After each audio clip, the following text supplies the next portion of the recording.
नमस्कार। संवाद के एक नए अंक में एक बार फिर आप सभी का स्वागत है। जम्मू कश्मीर की अगर बात करें तो लोगों की सेहत और खासकर जो हम चीज़ें कंज्यूम करते हैं उसको लेकर विभिन्न डिपार्टमेंट काम कर रहे हैं, लेकिन पिछले कुछ समय से लगातार एक डिपार्टमेंट सुर्खियों में है। और सुर्खियां इसलिए बटोर रहा है क्योंकि स्वास्थ्य संबंधी सेवाओं को लेकर जो लोग हम कंज्यूम चीज़ें कर रहे हैं उनको लेकर एक अलग जगाने का प्रयास किया जा रहा है। और लगातार सब स्टैंडर्ड चीज़ें, चाहे मीट की बात करें, रसगुल्लों की बात करें, पनीर की बात करें, इनको लेकर एक बड़ी कार्रवाई पूरे जम्मू कश्मीर में देखने को मिली है। और वायलेटर्स के खिलाफ एक सख्त कार्रवाई भी की जा रही है। ये मैं बात कर रहा हूँ department of food and drug administration की, जो पिछले काफ़ी समय से लगातार ये प्रयास कर रहा है कि न केवल लोग साफ सुथरा खाना खाएं, पौष्टिक खाना खाएं, बल्कि उनकी जो जीवन शैली है उसमें एक ईट राइट का तरीका भी सामने आए। किस प्रकार पिछले कुछ समय से खासकर जो सब स्टैंडर्ड मीट्स, रसगुल्ले और उसके साथ साथ जो खाने की सामग्री लगातार पकड़ी जा रही है, एनफोर्समेंट की जा रही है, और कितना प्रभाव खासकर समाज में इसका आएगा, इस पर बात करने के लिए मेरे साथ खुद जुड़ चुकी हैं मैम स्मिता सेठी जी, जो कमिश्नर हैं फूड एंड ड्रग एडमिनिस्ट्रेशन नमस्कार। जम्मू कश्मीर की। मैम, आपका हार्दिक स्वागत है थैंक कार्यक्रम यू। नमस्कार। में। मैम, सबसे पहले मैं आपसे जानना चाहूँगा, खासकर एक चीज़ जो लगातार पिछले कुछ दिनों से सुर्खियाँ बटोर रही है, क्योंकि जिन चीज़ों का हम सेवन कर रहे हैं और हमें ये पता करना बहुत ज़रूरी है कि हम क्या खा रहे हैं और उसकी गुणवत्ता कितनी है। खासकर सब स्टैंडर्ड मीट को लेकर लगातार आपके विभाग की तरफ से न केवल कश्मीर बल्कि जम्मू में भी एक मुहिम छेड़ी गई है और जिसके बेहतरीन रिजल्ट सामने आए हैं। दर्शकों की जानकारी के लिए मैं आपसे जानना चाहूँगा, क्योंकि अभी आपने हाल ही में पदभार संभाला है, इसकी शुरुआत कैसे हुई, किस प्रकार एक विजन को ट्रांसलेट करने का प्रयास किया गया, उसके बारे में जानना चाहूँगा। देखिए, मैंने अभी जून के महीने में ही यहाँ पदभार संभाला और यहाँ एक जब इनिशियल हमने एक्सरसाइज शुरू करी तो मुझे ये लगा कि ये बहुत ज़रूरी है कि हम पहले लोगों में अवेयरनेस लाएं। बहुत सारी ऐसी चीज़ें हैं जो सरकारी विभागों में होने के बावजूद हमें भी पता नहीं होती। और जब इस विभाग की बारी आई तो मैंने जब अपने लोग जितनी भी टीम है उनके साथ इंटरेक्ट किया, तो इसी के मुताबिक, इसी को ध्यान में रखते हुए, जैसे आप जानते हैं कि जुलाई के महीने में हमारी अमरनाथ जी की यात्रा शुरू होती है, जो कि बहुत पावन और बहुत पवित्र यात्रा मानी जाती है और दुनिया भर से लोग यहाँ पे आते हैं। तो पहला हमारा अभियान जो था वो हमने अमरनाथ यात्रा के लंगरों से शुरुआत जी। करी। लंगर में लोगों को, जो बाहर से यात्री आते हैं, उनको भोजन भी परोसा जाता है, उनको और किस्म की सेवाएं भी दी जाती हैं और जो भोजन वो खाते हैं वो सात्विक होना चाहिए और उसके अलावा वो पौष्टिक होना चाहिए। ये बहुत जरूरी है क्योंकि इतनी लंबी यात्रा उन्होंने करनी है, पैदल भी करनी है, और अगर वो उनका भोजन ही उनके लिए स्वस्थ स्वास्थ्यदायक नहीं होगा बल्कि उनके बीमार किस्म का भोजन जी। दिया जाएगा तो वो खा के वो बीमार पड़ेंगे। और उससे ना सिर्फ वो बीमार पड़ेंगे बल्कि एक यहाँ का भी एक बहुत बुरा इम्प्रेशन लेके जाएंगे। तो इसलिए पहले हमने जो अपना अभियान है वो एक अमरनाथ यात्रा से शुरुआत करी। हमने पूरे रूट पे लखनपुर से लेके बालटाल और पहलगाम तक सारे रूट पे अपनी टीम्स को भेजा। डेली बेसिस पर हमने कुछ पॉइंट्स पे परमानेंट एक चेकिंग रखी, जिसमें बालटाल का बेस कैंप, पहलगाम का बेस कैंप और जम्मू में यात्री भवन और लखनपुर यहाँ पे और बनिहाल में जो हमने हमारे जितने भी लंगर लगे हुए थे जी। उन सबको हम लगातार चेक कर रहे थे। ये इंश्योर कर रहे थे कि रास्ते में भी जो लंगर लगे हैं उनकी प्रॉपर चेकिंग हो रही है, लोगों को सही खाना दिया जा रहा है, ना तो एक्सपायर्ड खाना दिया जा रहा है, ना ही उनको कोई सब स्टैंडर्ड चीज दी जा रही है या मिलावटी खाना दिया जा रहा है। तो ये सारी चीजें हम देख रहे थे। प्रॉपर हाइजीनिक कंडीशन से बना हुआ है। हम जो लंगर के जो लोग थे, जो एफबीओस लगे हुए थे, उसमें जो काम करने वाले लगे हुए थे, उनको हाइजीनिक कंडीशन से खाना कैसे बनाना है, साफ पानी का इस्तेमाल करना है, आपने खाना परोसते वक्त अपने हाथ पहले धोने हैं और उसके बाद ग्लव्स पहन के आपने खाना सर्व करना है। ये सारी हमने उनको एक पहले एजुकेशन और जी। ट्रेनिंग दी। उस दौरान हमने ये पाया कि कई जगहों पे कुछ चीजें ऐसी भी परोसी गई जो नहीं होनी चाहिए थी, तो वो हमने डिस्ट्रॉय करी। और साथ में ही आगे पीछे की मार्केट्स, क्योंकि यात्रा का एक टाइम होता है, उसके बाद जब आप फ्री टाइम में, तो हमने आगे पीछे की मार्केट्स में जाके बहुत सारी चीजें हमने उनको, लोग वहां पे जो पहले थी, पहले हमने जागरूकता का और एजुकेशन का काम शुरू किया।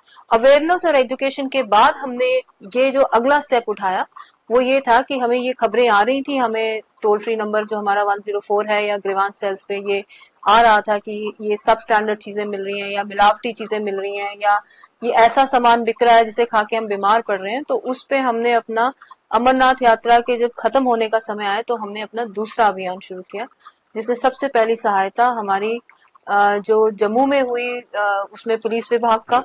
क्योंकि उन्होंने बहुत बड़ा एक पनीर का कंसाइनमेंट पकड़ा।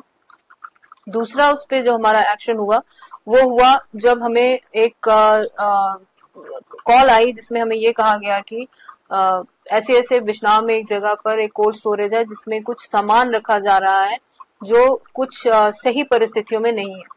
तो जब हमने वहां जाके देखा तो उसमें हमने पाया कि करीब 2750 16 किलो वाले टिन थे। तो अगर आप इसका अगर मल्टीप्लाई करके देखें तो अप्रोक्सीमेटली 40,000 केजीज रसगुल्ले उसमें बंद करके रखे थे और उन टिन्स पे ना कोई नाम था, ना कोई लेबल था, ना कोई पैकेजिंग थी, उसका कोई ओनर नहीं था, उसका कोई ओनर्स लेने वाला भी नहीं था। तो एफएसएसए एक्ट में ऐसे जो अनब्रांडेड, मिस ब्रांडेड या अनलेबल्ड प्रोडक्ट्स हैं और इनका हमने उसमें वो जब्त किया और रिसेंटली उसको हमने डिस्ट्रॉय भी किया, क्योंकि ये एक तरीके का जहर है जो मार्केट में भेजा जा रहा है। उसमें क्या क्या इंग्रेडिएंट्स हो सकते हैं और क्या वो सेफ है कि नहीं है, क्योंकि उसमें स्मेल आनी शुरू हो गई थी कुछ डब्बों में, क्योंकि उनपे ये भी नहीं लिखा हुआ था कि एक बैच में नहीं है, ये अलग अलग बैचेस में लाए गए हैं, किस समय से रखे जा रहे हैं और कब मार्केट में फ्लड किए जाएंगे। तो ये भी एक देखने सुनने वाला एक विषय था।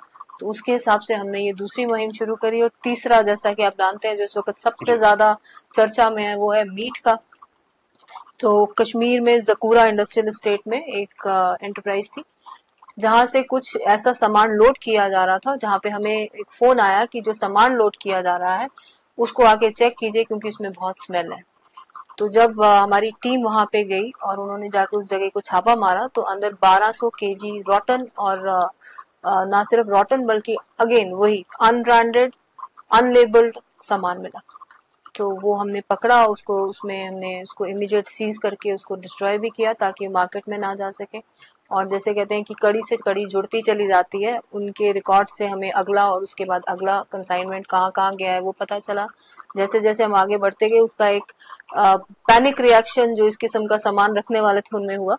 उन्होंने जगह जगह पे ये फेंक दिया सामान, बिल्कुल। सड़कों के किनारे पानी की जो वाटर बॉडीज हैं बॉडीज में। उनके पास। और वो बल्कि ऐसा था कि अबंडेंट सामान था, जिसने हमारे लिए एक और मसला खड़ा कर दिया। वो ये हो गया कि वहां पे बहुत सारे जानवर इकट्ठे हो गए जो एक आगे जाके एक बहुत बड़ा एक इंसानी जान को एक और खतरा बन सकते थे, क्योंकि जब भी उन्हें वहां पे कोई भी आगे पीछे इंसान जाता नजर आता तो हो सकता था वो उनपे भी हमला कर देते। तो उसको properly as per protocol destroy करना एक काम था और उसको सेफली डिस्ट्रॉय करना दूसरा हमारे लिए एक काम बन गया।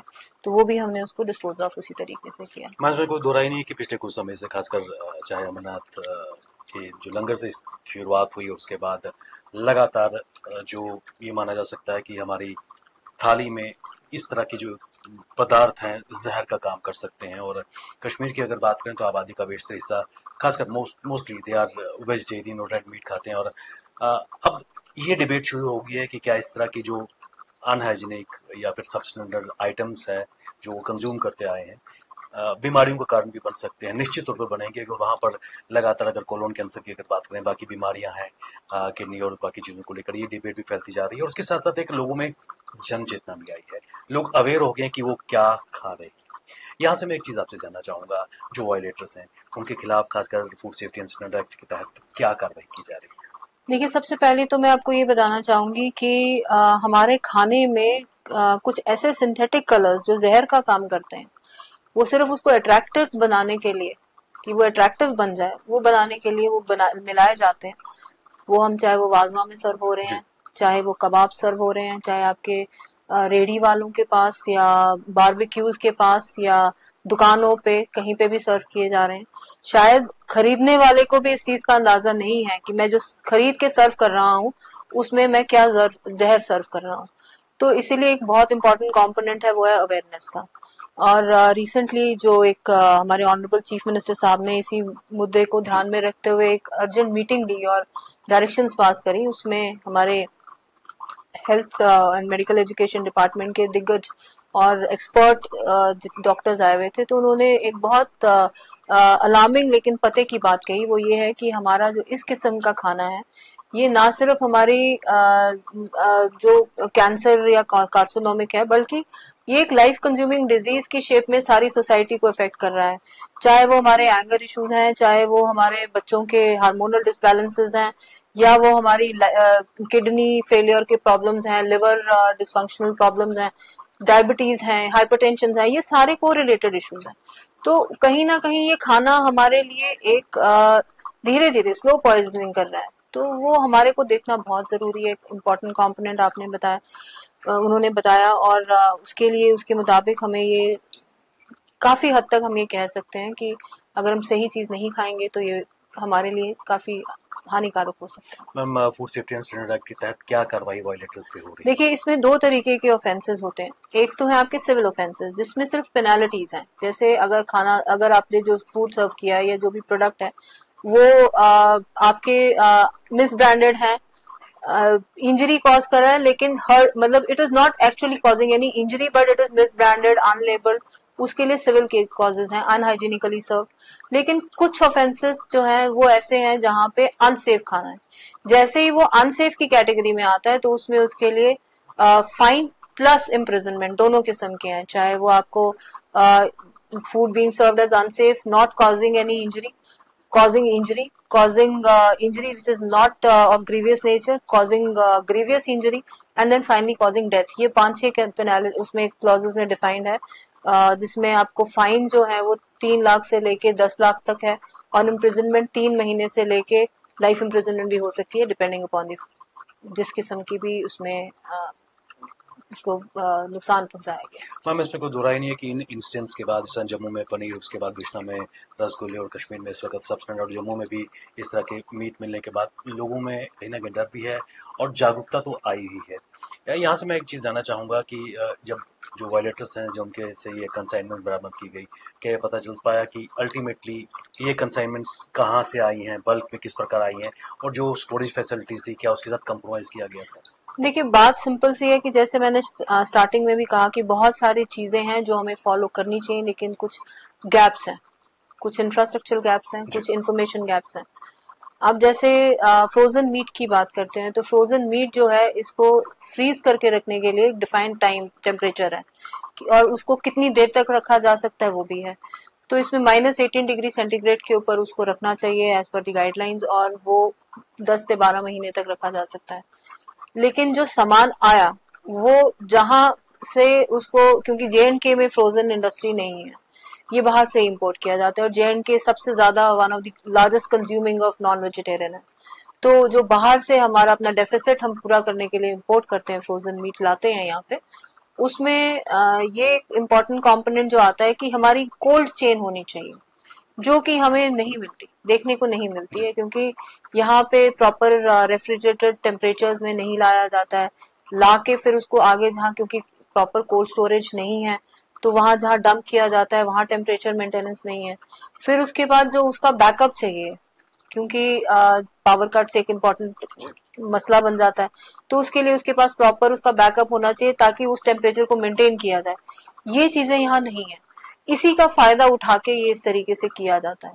दूसरा ये है कि जो अनलेबल्ड और अनब्रांडेड वाला मसला है, उसमें हमने ये चीज देखी कि शायद किसी टैक्स का इवेजन करने के लिए या किसी सिस्टम को इवेट करने के लिए इस किस्म की एक स्मगलिंग, मैं कहूंगी कि इसको किया जा रहा है, क्योंकि ये स्मगल ही है कि आप किसी को ये नहीं बताना चाहते हो कि मैं क्या भेज रहा हूँ या कहाँ से ला रहा हूँ, उसमें किस कंपनी का है, कहाँ पे पैक हुआ है, किस किस्म का है, क्या इसकी डेट ऑफ पैकेजिंग क्या है, डेट ऑफ एक्सपायरी क्या है, आप उस पर कुछ भी नहीं लिख पा रहे हैं, तो ताकि कभी भी आप तक पहुंचा ना जा सके। अभी जो हमने देखा, जितना भी सामान हमने पकड़ा, उसमें किसी में भी कोई लेबलिंग नहीं थी। तो वो एक बहुत इंपॉर्टेंट कंपोनेंट है जो मैं आपके माध्यम से ये हर एक को कहना चाहूंगी कि क्योंकि खाना हमारी बहुत एक इम्पोर्टेंट जिंदगी का हिस्सा है, इसके बिना हम जी नहीं पाते, तो वो उसमें कम से कम ये चीज जरूर देखी जाए कि जब आप फ्रोजन कुछ भी लाते हैं तो उसकी ऊपर लेबल को अच्छे से पढ़िए, उसमें क्या ऐड किया गया, क्या एडिटिव्स हैं, कहाँ पे बना है, कब पैक हुआ है, किस किस्म का है, कितनी देर उसकी लाइफ शेल्फ लाइफ है, कितने टेम्परेचर पे होना चाहिए, कहाँ पे कितने टेम्परेचर पे आप रख सकते हैं, कितनी देर तक रख सकते हैं, तो ये सारी चीजें देखें। इन चीज़ों के अलावा चाहे पनीर की बात करें, रसगुल्ले की बात करें, मीट फिश वगैरह की बात करें, इसके अलावा भी अक्सर देखा गया है कि चाहे हम मसालों की बात करें, बाकी चीज़ों की बात करें, एडल्ट्रेशन देखी जा रही है। किस प्रकार उन चुनौतियों को भी आपका विभाग आने वाले समय में टैकल करेगा? देखिए, हमारे को ये खाली एक मीट या फिश या पनीर या हम ये कहें कि खाली आप मिठाइयाँ ही नहीं, मसाले, चाहे वो आपके घर की हल्दी है, जी। मिर्च है, आपके घर में आने वाली सब्जियां, फ्रोजन वेजिटेबल्स हैं। अब आप देख रहे हैं कि आजकल ग्रीन पीज आते हैं, लेकिन वो ग्रीन पी का ग्रीन कलर कहाँ से लाया जाता है, वो चीज आपके जो दालें हैं उसमें वो प्रॉपर उसको रखा गया नहीं कि वो फंगल या कीड़े वाली तो नहीं है। दूध जो आपको मिलता है वो अडल्ट्रेटेड कई बार मिलता है कि प्रॉपर उसमें एक तो खाली उसको ना सिर्फ उसको साफ बर्तनों में नहीं रखा जाता, बल्कि कई बार हम देखते हैं कि उसमें मिलावट बहुत ज्यादा है, पानी बहुत ज्यादा है।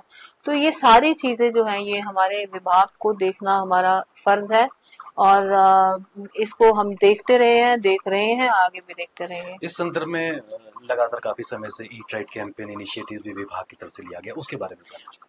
देखिए, ईट राइट कैंपेन में हमारे एक दो तीन इम्पोर्टेंट कंपोनेंट्स आ जाते हैं। एक ईट राइट स्कूल भी है, हमारा ईट राइट कैंपस भी है। आपके कुछ ऐसे इनिशिएटिव्स हैं जो आपको ये हम अवेयरनेस करते हैं, चाहे वो स्कूल के बच्चों हैं को करें या कॉलेज के स्टूडेंट्स को करें, यूनिवर्सिटी के स्टूडेंट्स को करें, और घर के लोगों को करें, एफबीओस को करते हैं कि आप जो भी खा रहे हैं उसको हेल्थ के हिसाब से देखिए। It should be hygienic, it should be healthy, and it should be properly fortified. क्योंकि हमारे खाने में बहुत सी चीजों की, बहुत से मिनरल्स की, एलिमेंट्स की कमी होती है, जिसके लिए हमें ईट राइट इनिशिएटिव बहुत जरूरी है। कभी आयरन फोर्टिफाइड खाना भी हमारा आजकल आ रहा है, स्पेशल फोर्टिफिकेशंस हो रही हैं, तो उसके लिए उसके मुताबिक proper fortification of protein, proper fortification of iron, proper fortification of other such elements, वो सारी चीजों को किया जा रहा है। तो वो ईट राइट कैंपेन हमारी अपनी सेहत के लिए बहुत जरूरी है, because healthy individual leads to a healthy nation. तो उसके लिए ये बहुत जरूरी है कि हम सही खाना खाएं। सोसाइटी अगर सेहतमंद होगी, उसकी जब एक शरीर सेहतमंद होता है तो दिमाग भी सेहतमंद होता है, और जब दिमाग और शरीर दोनों सेहतमंद होंगे तो प्रोग्रेस अपने आप होती है। एक महत्वपूर्ण चीज, क्योंकि जो टिप्स आपको मिली थी कहीं ना कहीं विजिलेंट सिटीजन ने दी थी, और ऐसे में इसमें कोई दो राय नहीं है कि जागरूक शहरी विभाग की आंख और कान बन के इस तरह की प्रैक्टिसेस को एक्सपोज कर सकता है। किस प्रकार लोगों के ताउन की, लोगों की सपोर्ट की जरूरत है? देखिए, मैं आपसे ये कहूंगी कि ये एक ऐसी एक्सरसाइज है जिसमें बिना लोगों के सपोर्ट के हम कुछ भी नहीं है। हम एक रेगुलेटरी बॉडी हैं जो रेगुलेट कर सकती है मार्केट को। हम एक रेगुलेटरी बॉडी हैं जो इंस्पेक्ट कर सकती है, सामान देख सकती है, उसके एक्सपर्टली बता सकती है सही है या गलत है। लेकिन हम बहुत एक छोटी सी ऑर्गेनाइजेशन है, और इतनी बड़ी आबादी को एक साथ देखना, हर जगह जाना हमारे लिए पॉसिबल नहीं है। हमारा दायरा इतना बड़ा है कि अगर मैं नंबरों से हिसाब से बात करूं तो 240 लोगों की ये ऑर्गेनाइजेशन है, और जो आबादी है वो 1.5 करोड़ की है। और अगर हम एफबीओस की बात करें तो हमारे पास रजिस्टर्ड कोई अप्रॉक्स रजिस्टर्ड लाइसेंस 1,22,000 के करीब है। तो इतने लोगों को इतने छोटे से ऑर्गेनाइजेशन में हम देख पाए, ये संभव नहीं है। इसलिए इसमें मुझे सबका ताउन की मैं गुजारिश करूंगी, क्योंकि आप इसमें देखिए कि अगर एक जागरूक सिटीजन होगा तो वो अपने आगे पीछे के माहौल में, अपने एनवायरनमेंट में देख के वो ये बता सकता है कि यहाँ चीज सही है, नहीं है, मेरे को किस बारे में सोचना है, किसके बारे में अवेयरनेस लानी, किसके बारे में आवाज उठानी है। एक अच्छी ट्रेडर्स एसोसिएशन जो है वो इसमें ये ध्यान में रखते हुए कि आज हम 100 में से 99 लोग सही काम कर रहे हैं, लेकिन एक के गलत काम की वजह से सब बदनाम हो रहे हैं, तो उनके भी हमारे को बहुत ज्यादा जरूरत है कि वो भी हमारा हाथ थाम के चले। हम छोटी सी ऑर्गेनाइजेशन को आप बहुत मजबूत कर सकते हैं अपनी आंखों से, अपने हाथों से। आप अपनी जिस किस्म की भी आप अपनी सोच रख के उससे, कि अगर आप एक मजबूत सोच के साथ आगे बढ़ेंगे, वील बी वेरी पर इसमें कोई दो राय नहीं कि एक छोटी सी ऑर्गेनाइजेशन जो आप कह रही है, एक बड़ा काम किया हुआ है, इतना बड़ा एक्सपोजे हुआ है, और आम जनता कहीं ना कहीं इससे प्रभावित भी हुई है और अप्रिशिएट भी कर रही है विभाग के इस एफर्ट को। यहाँ से आगे क्या इस ड्राइव को लगातार जारी रखा जाए? बिल्कुल रखा जाएगा। ये ड्राइव यहाँ तक नहीं है, ये ड्राइव ये मत कोई भी ना सोचे कि ये आज काम खत्म हो गया है। हमारा एक मिशन है कि हम जितना जहां तक हो सकेगा ना सिर्फ अवेयरनेस लाएंगे बल्कि जितना पॉसिबल हो सकेगा हम आगे बढ़ के और ऐसे लोगों को एक्सपोज करेंगे, सोसाइटी को सही, हेल्दी और एक प्रॉपर खाना उनको मिलना चाहिए, वो मिलता रहे और वो उसके हकदार भी हैं। वो क्या, मैं हम सब हकदार हैं, क्योंकि खाना तो एक ऐसी चीज है जो हर एक की लाइफ में है। तो मैंने भी खाना खाना है, आपने भी खाना है, और सब लोगों ने, जितने भी लोग हैं, तो सब, जहां तक ये है इसमें मतलब छोटे बच्चे के दूध से लेके और बुजुर्ग के खाने तक सब लाइफ साइकिल में हम जुड़े हुए हैं। तो ये हम सब के लिए है। This is not a mission for the organisation, this is a mission for all of us. सो मैं तो ये आपके माध्यम से कहूंगी कि let all of us be a food safety officer for our own selves, क्योंकि आप खुद देखिए, खुद इंस्पेक्ट कीजिए आप क्या खा रहे हैं, खुद डिसाइड कीजिए ये सही है कि नहीं है। हाँ, लेकिन एक चीज मैं कहूंगी कि ये देखना हमारा एक बुनियादी हक भी है और हमारी मॉरल ड्यूटी भी है कि हम खुद इस चीज को देखें। मैम, कोई दो राय नहीं है कि एक शुरुआत, एक मुहिम की जो शुरुआत हुई थी उसके परिणाम सामने आ रहे हैं, और जिस प्रकार आपने कहा है कि ये ड्राइव लगातार जारी रहेगी, लोगों के ताउन की जरूरत है, तब जाके एक परिवर्तन आएगा और उस परिवर्तन का हिस्सा हम सब बनेंगे। आपने अपना कीमती समय निकाला हमारे साथ कार्यक्रम में, आपका बहुत बहुत शुक्रिया। Thank you.